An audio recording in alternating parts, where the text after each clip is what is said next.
For once, this is actually a positive video. I'm not subjecting myself to torture like I have in the previous two videos. Once again, this is a completely subjective list, only based on my personal enjoyment and connection with these songs. And I've also limited it to one per artist, just so 2 or 3 artists don't just completely dominate the list. I don't want to waffle too much, so I'm going to go straight into the list. Number 10 is In Time by FKA Twigs. To this day, Melissa is still my favorite project that Twigs has ever brought out, and that includes her 2 studio albums. I think it's super dark and sultry and more boundary pushing than anything she's dropped so far. Whether it's the metallic, shimmering Glass and Patron or the dark, seedy I'm Your Doll, she packs so much into this EP that's under 20 minutes. But In Time for me is a different fucking beast. It's like if Charli XCX was on Beyonce's self-titled album. The hook, "You got a goddamn nerve," is like a fucking drug in my veins. Lyrically, this desperate attempt to fix this seemingly doomed relationship is quite tragic. The production is next level with the super kinetic percussion elements and euphoric cacophony of synths. If you wanted a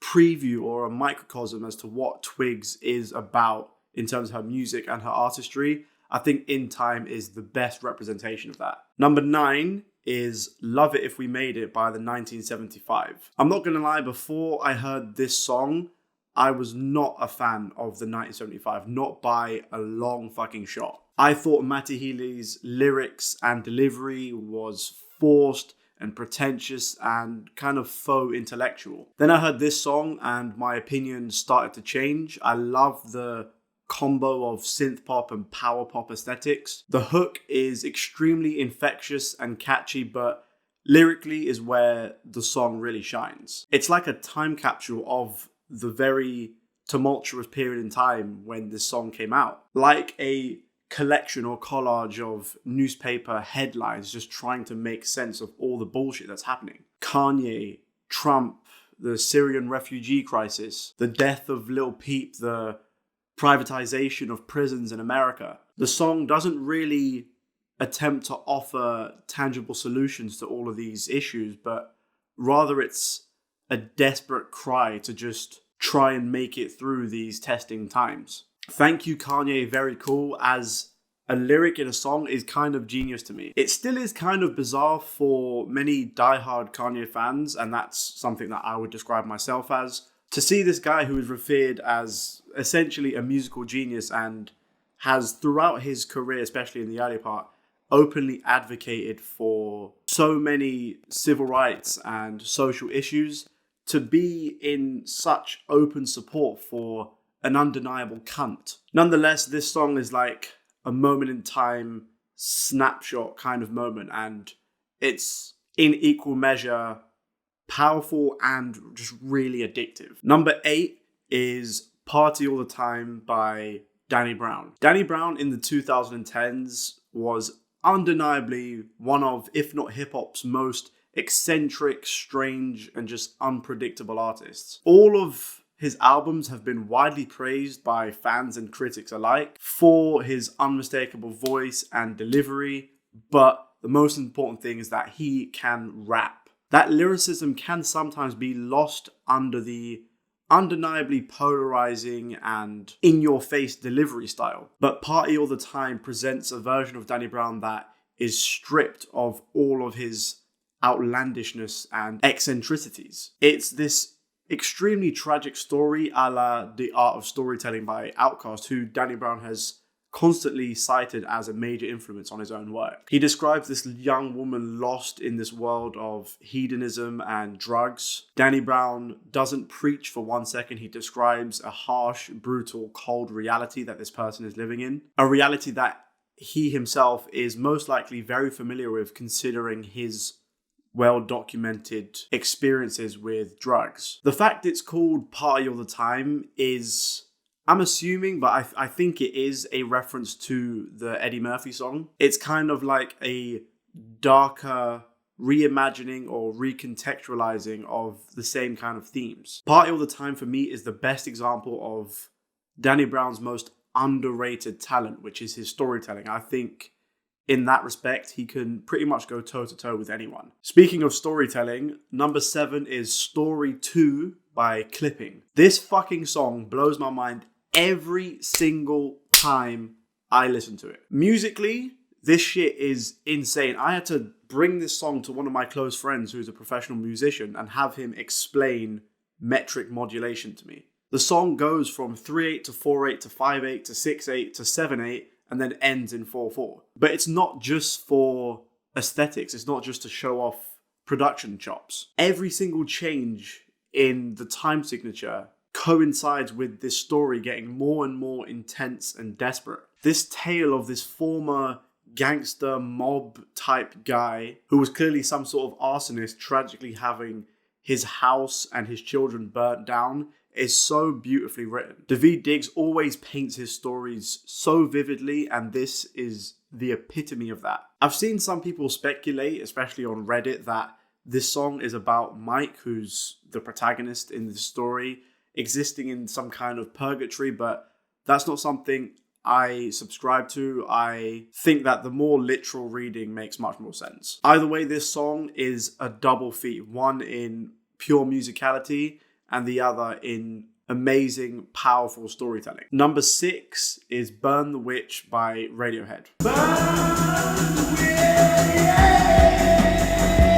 Witch! This was the return of The Boys, the first song from A Moon-Shaped Pool, which is, in my opinion, one of Radiohead's most underrated albums. Burn the Witch had, of course, been floating around for a number of years prior to its release in 2016, but that was a year that was particularly volatile and made this song extra timely. Touching on themes of scapegoating and crowd mentality, of course have strong links to what was happening socially and politically in 2016, whether that be the rise of the alt-right or Brexit and, of course, the election of Donald Trump.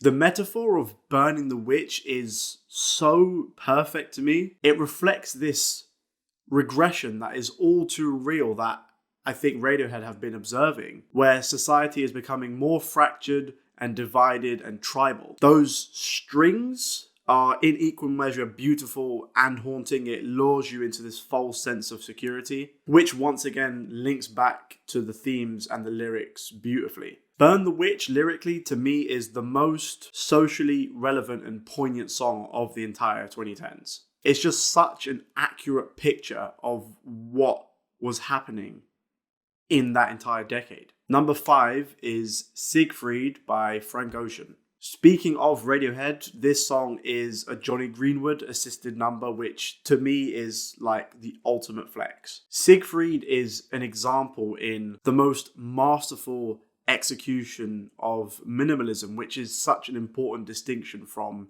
simplicity. The faint guitars and distant white noise is...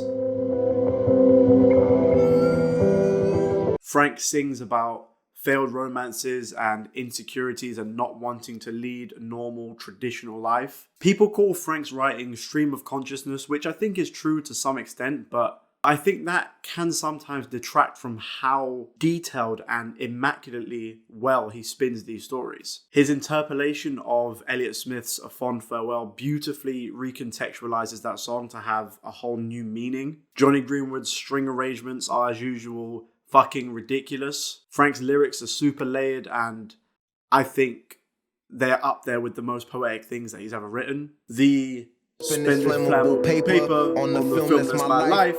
That is like my favorite Frank lyric ever. I could gush so much about this song, but I just think that it's such a good example of how powerful subtlety and restraint can be in music. It sounds like the biggest song and the smallest song at the same time. Number 4 is On GP by Death Grips.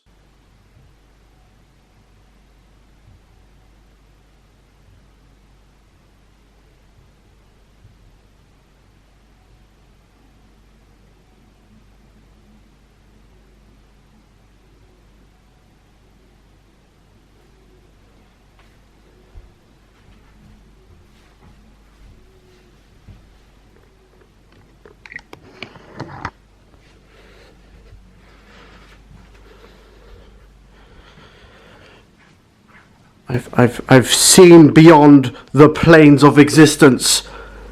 It's meaningless! That is how I feel every time I listen to this fucking song. This was one of the few songs that I have ever listened to that made me cry the first time I heard it. This is like one of the most uncharacteristically Death Grip songs that they've ever created, but I think it's the most heartbreaking and depressing thing that they've ever made. To a certain extent that sometimes it's genuinely hard to listen to. MC Ride sheds his usual Rubik's Cube maze style approach to his lyrics for something more tangible and direct. The way he describes and visualizes his struggles with depression and intrusive thoughts about suicide is so vivid and raw that it can't be anything else apart from just coming straight from the heart. This isn't Ride messing with his poetic license or anything like that. This is straight up someone articulating their fixation with the idea of death, their thoughts on the meaninglessness of life, and suicidal thoughts. Musically, there's these super loud, very simple guitar chords and expected chaotic drums, but then they kind of all drop out for the verses and make way for these Doors-like church organs. Bringing it back to the most important aspect of this song though, lyrically, Ride wraps up his verses so tragically. Ride seems to come to the conclusion that he is completely impartial as to whether he lives or dies. However, he kind of recognizes that his loved ones don't quite fully understand why he's contemplating suicide, and his death would severely impact them. He says towards the end of his verse, "I stay in the end, don't make none to me. If it wasn't for them, I'd make that decision on GP." The only reason he hasn't taken his life yet is because of his loved ones. Not because he has found meaning in his own life or has come to value his own life, but solely because of his friends and family. MC Ride doesn't seem to have these feelings because of some traumatic, tragic event that he has gone through. It's simply the nihilistic thoughts that are constantly plaguing his mind, but it's kind of like a double-edged sword because that indifference towards life is also the thing that's been keeping him here. He hasn't jumped off the edge, nor does he seem to have immediate plans to do so, once again because of those around him. Genuinely, when I first heard the song, I came to the realization that this guy is dealing with some serious fucking shit. I've never heard these thoughts expressed in this way in song, or kind of ever really, and it's for that reason that it's in this list. Number 3 is Earthquake by Tyler, the Creator.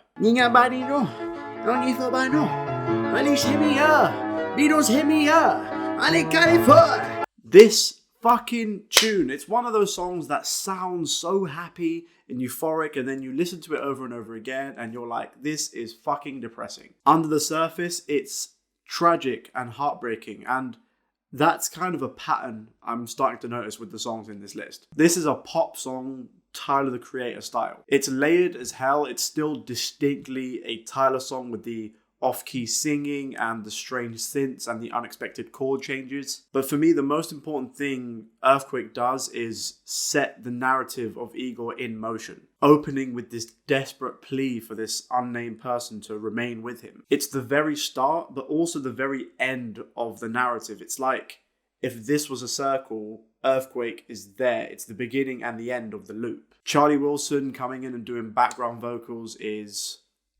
Playboi Carti rapping over a piano breakdown is the most genius thing you can ever fucking imagine. I seem to love songs that confuse my emotions, where it makes you want to dance but makes you want to also cry while you're dancing. And this is exactly that type of song. Also, the bass fucking slaps and knocks like crazy.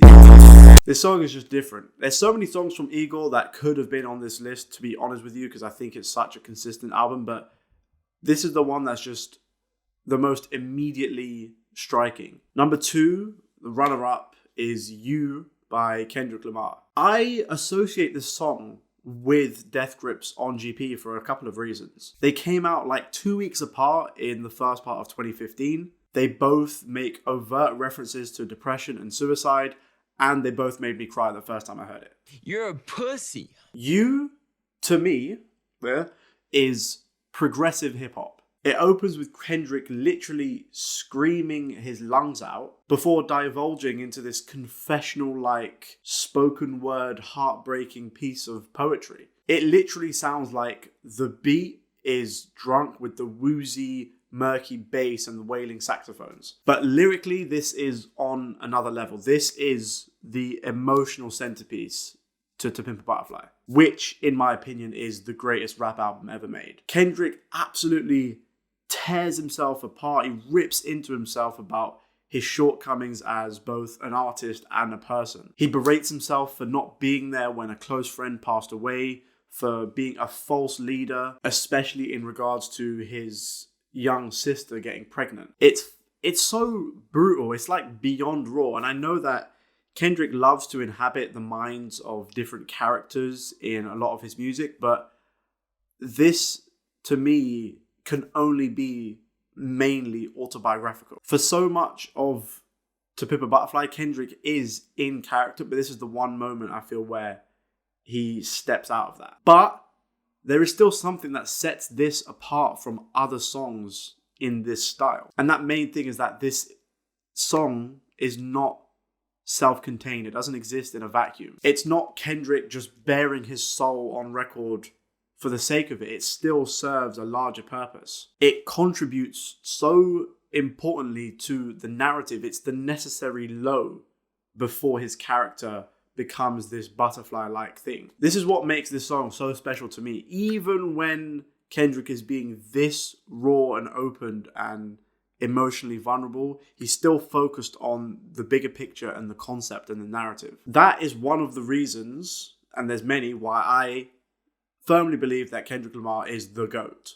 And my number one is Blood on the Leaves by Kanye West. This was so nearly Devil in a New Dress. For such a long time, I'd always said that Devil in a New Dress is my favorite Kanye song, it's my favorite hip-hop song. But Blood on the Leaves is my number one for a variety of reasons. One of the reasons is that it shouldn't work. On paper, this song makes no fucking sense. Kanye singing in character about his relationships and relationship with fame. You've got the insane trap style drums and the crazy overblown horn samples and the sample of Nina Simone's Strange Fruit, which is one of the most haunting songs ever made. All of these elements together should mess. It should be like oil and water. I kind of point to this song to dispute the claim that Yeezus is a purely minimal album. It takes aesthetics from the idea of minimalism, but I don't understand how this isn't maximalist. The beat drop to me is the best beat drop I've ever heard in music. Every time I hear it, I feel like I want to fucking punch someone or ram my head through a window. Let's get on with it. We could have been somebody. Said you had to tell some. Lyrically, Blood on the Leaves is a song, like previously mentioned, about romance and fame and materialism, and in some respect, gold diggers. His use of auto-tune on this song is, I think, the best example of Kanye's manipulation of this thing as an instrument. Delivering this emotionally charged and vulnerable song through this cold, mechanic medium is something that Kanye has done before, but it has never been more thematically relevant than here. The C Murder, For the mother niggas, I'm down for my niggas. For the mother niggas, I'm down for my niggas. I ride for my niggas. For the mother niggas. interpolation is amazing and a prime example of Kanye's constant use of recontextualizing old samples. On the surface of it, using something like Strange Fruit, which horrifyingly, but unfortunately, realistically, tells the story of lynchings in the earlier part of the 20th century in America, in this song about fame and excess and relationships, I can understand that that could be considered to be in bad taste. But the context of this song matters. Yeezus is a narrative-based album, which I believe all of Kanye's projects are. And that narrative follows this Yeezus character, which is essentially a fictionalized version of Kanye West. Throughout the album, he has made a multitude of references to racism and slavery, whether it's segregation and Jim Crow laws in New Slaves or Malcolm X on Black Skinhead. However, those songs are overtly revolutionary type songs. But by the time we get to Blood on the Leaves, this Yeezus character has fallen by the wayside. He's no longer concerned with trying to change the world. Instead, he has become consumed by sex and excess. It makes perfect sense that this character would use this sample in this way. It's such a detail-orientated, meticulous approach to music that, in my opinion, could only be executed by Kanye West. It's the combination of all of these factors that makes Blood on the Leaves my number one. I think it has stood the test of time. I still think it sounds futuristic. Anyway, that is my list. Let me know in the comments down below what your list would be. I'm sure it'd be very, very different. Make sure to like, subscribe, and on the bell. And I shall see you next time.